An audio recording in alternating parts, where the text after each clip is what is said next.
La verdad sobre el caso del señor Valdemar. De ninguna manera me parece sorprendente que el extraordinario caso del señor Valdemar haya provocado tantas discusiones. Hubiera sido un milagro que ocurriera lo contrario, especialmente en tales circunstancias.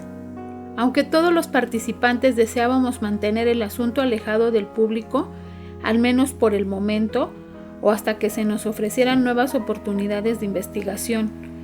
A pesar de nuestros esfuerzos, no tardó en difundirse una versión tan espuria como exagerada, que se convirtió en fuente de muchas desagradables tergiversiones y, como es natural, de profunda incredulidad. El momento ha llegado de que yo dé a conocer los hechos, en la medida en que me es posible comprenderlos. Helos aquí sucintamente. Durante los últimos años, el estudio del hipnotismo había atraído repetidamente mi atención.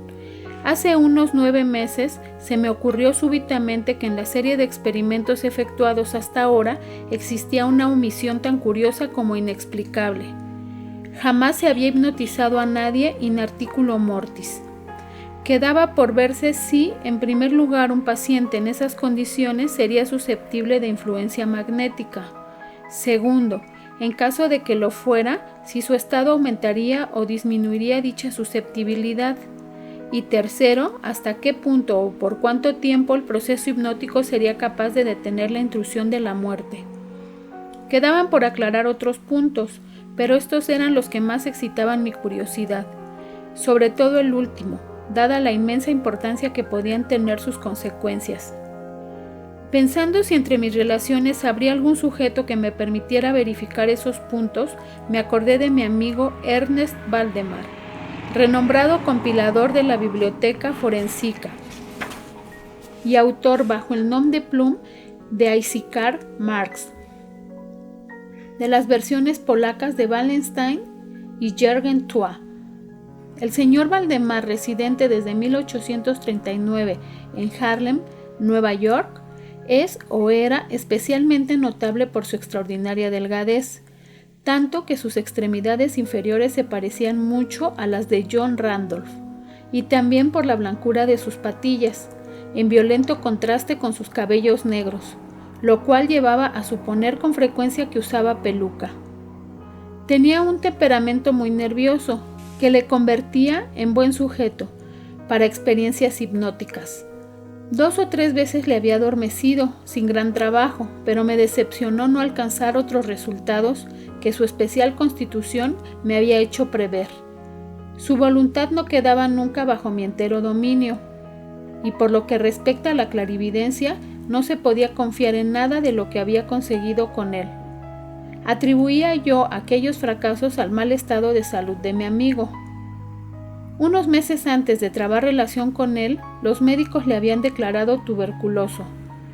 El señor Valdemar acostumbraba a referirse con toda calma a su próximo fin, como algo que no cabe ni evitar ni lamentar. Cuando las ideas a que he aludido se me ocurrieron por primera vez, lo más natural fue que acudiese a Valdemar. Demasiado bien conocía yo la serena filosofía de mi amigo para temer algún escrúpulo de su parte. Por lo demás, no tenía parientes en América que pudieran intervenir para oponerse. Le hablé francamente del asunto y para mi sorpresa noté que se interesaba vivamente. Digo para mi sorpresa, pues si bien hasta entonces se había prestado libremente a mis experimentos, jamás demostró el menor interés por lo que yo hacía. Su enfermedad era de las que permiten un cálculo preciso sobre el momento en que sobrevendrá la muerte. Convinimos, pues, en que me mandaría llamar 24 horas antes del momento fijado por sus médicos para su fallecimiento. Hace más de 7 meses que recibí la siguiente nota de puño y letra de Valdemar. Estimado P., ya puede usted venir. D y F coinciden en que no pasaré de mañana a medianoche, y me parece que han calculado el tiempo con mucha exactitud. Valdemar. Recibí el billete media hora después de escrito, y 15 minutos más tarde estaba en el dormitorio del moribundo. No le había visto en los últimos 10 días, y me aterró la espantosa alteración que se había producido en tan breve intervalo. Su rostro tenía un color plomizo, No había el menor brillo en los ojos y tan terrible era su delgadez que la piel se había abierto en los pómulos. Expectoraba continuamente y el pulso era casi imperceptible. Conservaba, no obstante, una notable claridad mental y cierta fuerza. Me habló con toda claridad, tomó algunos calmantes sin ayuda ajena y en el momento de entrar en su habitación le encontré escribiendo unas notas en una libreta. Se mantenía sentado en el lecho con ayuda de varias almohadas y estaban a su lado los doctores D y E. Luego de estrechar la mano de Valdemar, llevé aparte a los médicos y les pedí que me explicaran detalladamente el estado del enfermo.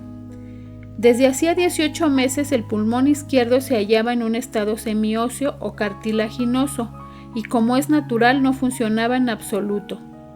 En su porción superior el pulmón derecho aparecía parcialmente osificado, mientras la inferior era tan solo una masa de tubérculos purulentos que se confundían unos con otros. Existían varias dilatadas perforaciones y en un punto se había producido una adherencia permanente a las costillas. Todos estos fenómenos del lóbulo derecho eran de fecha reciente.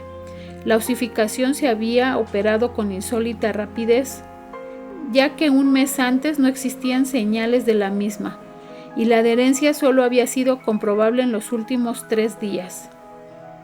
Aparte de la tuberculosis, los médicos sospechaban un aneurismo en la aorta, pero los síntomas de osificación volvían sumamente difícil un diagnóstico. Ambos facultativos opinaban que Valdemar moriría hacia la medianoche del día siguiente, un domingo. Eran ahora las 7 de la tarde del sábado.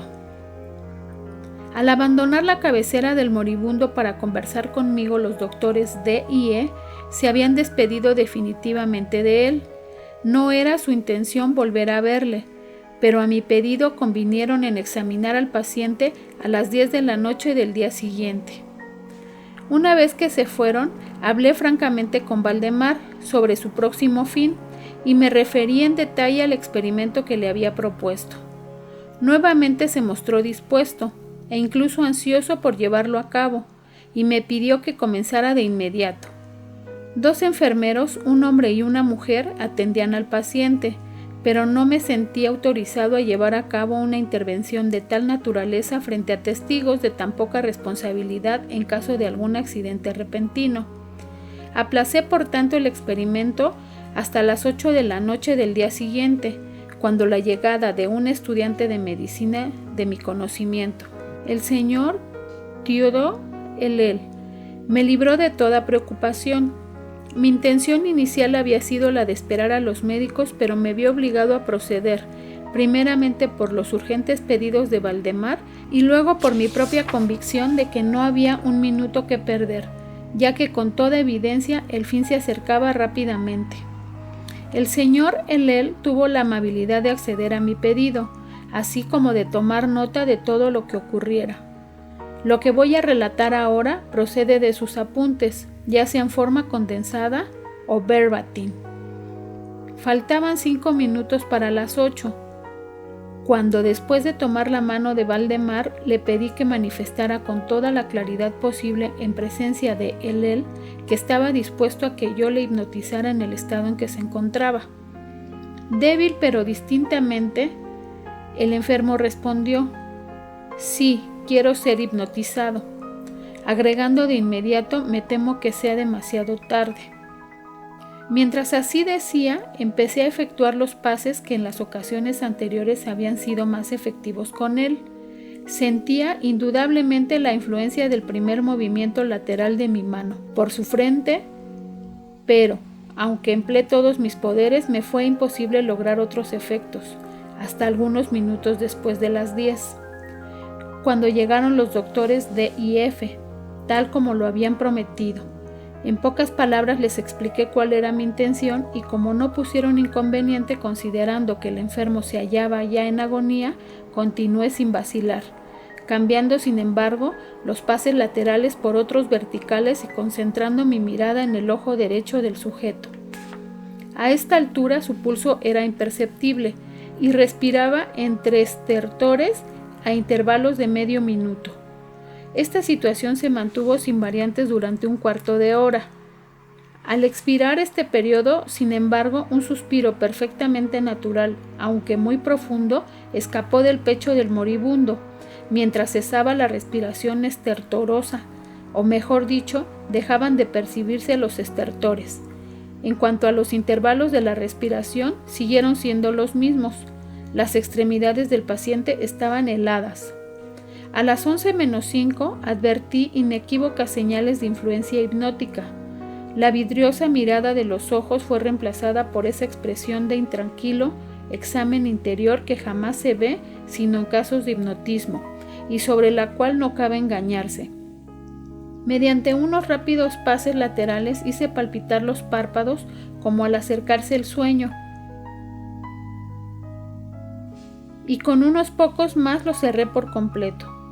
No bastaba esto para satisfacerme, sin embargo, sino que continué vigorosamente mis manipulaciones, poniendo en ellas toda mi voluntad, hasta que hube logrado la completa rigidez de los miembros del durmiente, a quien previamente había colocado en la posición que me pareció más cómoda. Las piernas estaban completamente estiradas, los brazos reposaban en el lecho a corta distancia de los flancos, la cabeza había sido ligeramente levantada. Al dar esto por terminado, era ya medianoche y pedí a los presentes que examinaran el estado de Valdemar. Luego de unas pocas verificaciones, admitieron que se encontraba en un estado insólitamente perfecto de trance hipnótico. La curiosidad de ambos médicos se había despertado en sumo grado.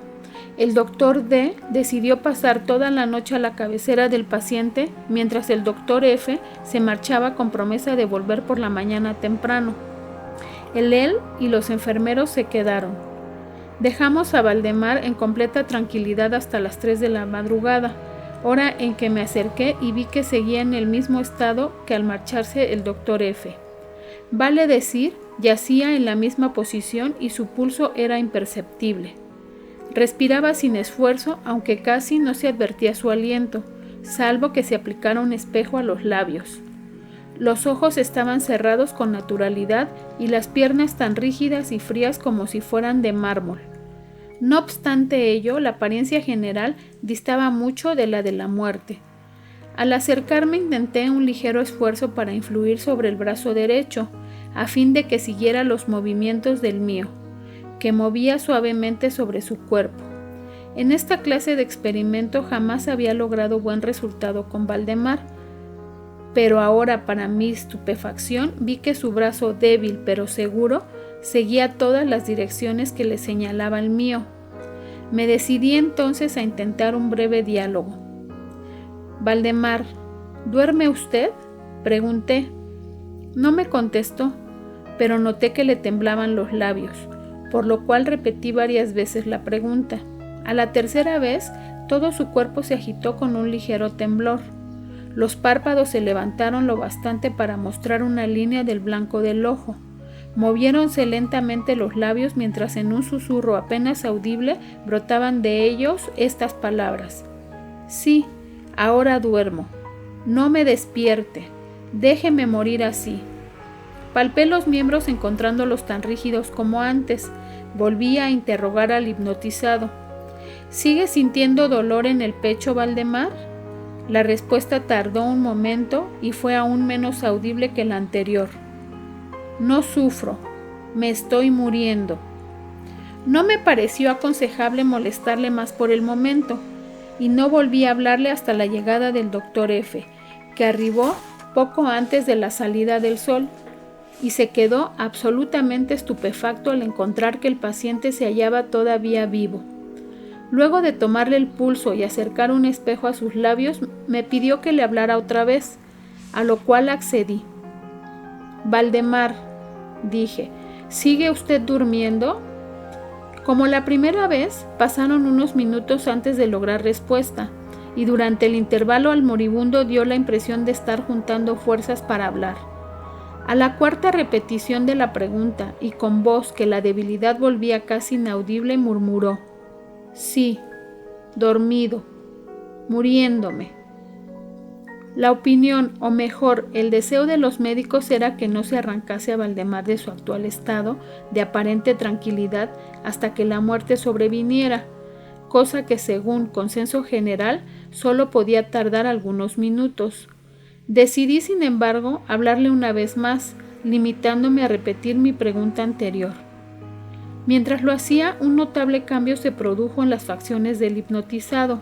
Los ojos se abrieron lentamente, aunque las pupilas habían girado hacia arriba. La piel adquirió una tonalidad cadavérica más semejante al papel blanco que al pergamino, y los círculos sécticos, que hasta ese momento se destacaban fuertemente en el centro de cada mejilla, se apagaron bruscamente. Empleo estas palabras porque en lo instantáneo de su desaparición trajo a mi memoria la imagen de una bujía que se apaga de un soplo. Al mismo tiempo, el labio superior se replegó, dejando al descubierto los dientes que antes cubría completamente. Mientras la mandíbula inferior caía con un sacudimiento que todos oímos, dejando la boca abierta de par en par y revelando una lengua hinchada y ennegrecida.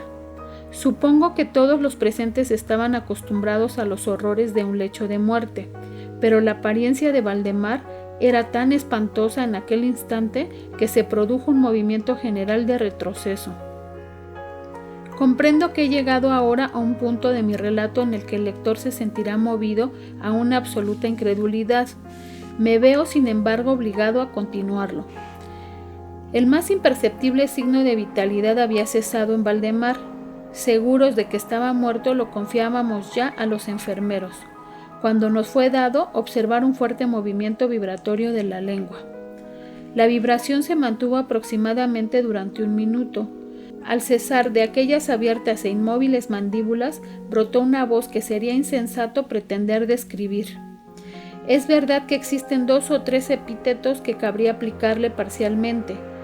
Puedo decir, por ejemplo, que su sonido era áspero y quebrado, así como hueco. Pero el todo es indescriptible, por la sencilla razón de que jamás un oído humano ha percibido resonancias semejantes. 2 características, sin embargo, según lo pensé en el momento y lo sigo pensando, pueden ser señaladas como propias de aquel sonido y dar alguna idea de su calidad extraterrena. En primer término, la voz parecía llegar a nuestros oídos, por lo menos a los míos, desde larga distancia, o desde una caverna en la profundidad de la tierra. Segundo, me produjo la misma sensación, temo que me resultará imposible hacerme entender, que las materias gelatinosas y viscosas producen en el sentido del tacto. He hablado al mismo tiempo de sonido y de voz. Quiero decir que el sonido consistía en un silabeo clarísimo, de una claridad incluso asombrosa y aterradora. El señor Valdemar hablaba, y era evidente que estaba contestando a la interrogación formulada por mí unos minutos antes. Como se recordará, le había preguntado si seguía durmiendo, y ahora escuché. Sí. No. Estuve durmiendo. Y ahora estoy muerto. Ninguno de los presentes pretendió siquiera negar ni reprimir el inexpresable, estremecedor espanto que aquellas pocas palabras así pronunciadas tenían que producir. El estudiante cayó desvanecido. Los enfermeros escaparon del aposento y fue imposible convencerlos de que volvieran. Por mi parte no trataré de comunicar mis propias impresiones al lector. Durante 1 hora silenciosos, sin pronunciar una palabra, nos esforzamos por reanimar a el. Cuando volvió en sí, pudimos dedicarnos a examinar el estado de Valdemar. Seguía en todo sentido como lo he descrito antes, salvo que el espejo no proporcionaba ya pruebas de su respiración. Fue inútil que tratáramos de sangrarlo en el brazo. Debo agregar que éste no obedecía ya a mi voluntad.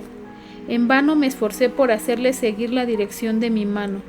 La única señal de la influencia hipnótica la constituía ahora el movimiento vibratorio de la lengua cada vez que volvía a hacer una pregunta a Valdemar. Se diría que trataba de contestar, pero que carecía ya de voluntad suficiente. Permanecía insensible a toda pregunta que le formulara, cualquiera que no fuese yo. aunque me esforcé por poner a cada uno de los presentes en relación hipnótica con el paciente. Creo que con esto he señalado todo lo necesario para que se comprenda cuál era la condición del hipnotizado en ese momento. Se llamó a nuevos enfermeros y a las 10 de la mañana abandoné la morada en compañía de ambos médicos y de Lel. Volvimos por la tarde a ver al paciente, su estado seguía siendo el mismo. Discutimos un rato sobre la conveniencia y posibilidad de despertarlo, pero poco nos costó llegar a la conclusión de que nada bueno se conseguiría con eso. Resultaba evidente que hasta ahora la muerte, o eso que de costumbre se denomina muerte, había sido detenida por el proceso hipnótico. Parecía claro que si despertábamos a Valdemar, lo único que lograríamos sería su inmediato o por lo menos su rápido fallecimiento. Desde este momento hasta fines de la semana pasada, vale decir casi 7 meses, continuamos acudiendo diariamente a casa de Valdemar, acompañados una y otra vez por médicos y otros amigos. Durante todo este tiempo el hipnotizado se mantuvo exactamente como lo he descrito. Los enfermeros le atendían continuamente. Por fin, el viernes pasado resolvimos hacer el experimento de despertarlo, o tratar de despertarlo. Probablemente el lamentable resultado del mismo es el que ha dado lugar a tanta discusión en los círculos privados y a una opinión pública que no puedo dejar de considerar como injustificada.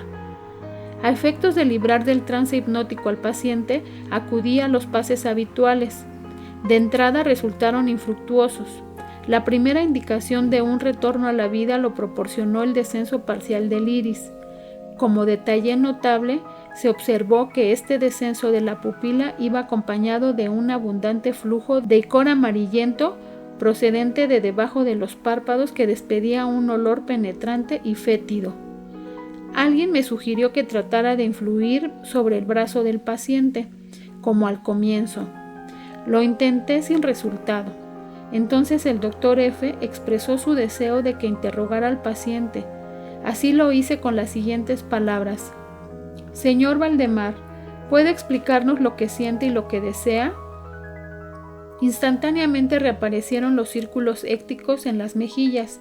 La lengua tembló, o mejor dicho, rodó violentamente en la boca, aunque las mandíbulas y los labios siguieron rígidos como antes.